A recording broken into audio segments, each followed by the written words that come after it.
এই নির্বাচনের মাধ্যমে আগামী জাতীয় সংসদ নির্বাচন হবে। সেই নির্বাচনে সেটা বিরাট একটা প্রতিফলিত হবে। আমাদের দানেশীর প্রতিনিধি যাকে মনোনয়ন দিবে তার বিজয় লাভ করাটা অনেকটা সহজ হবে আমি মনে করি।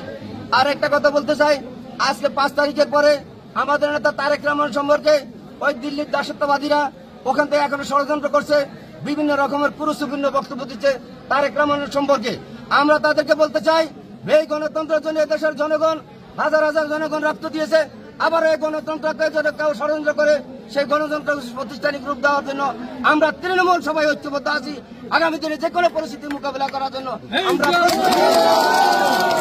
প্রস্তুত রয়েছি।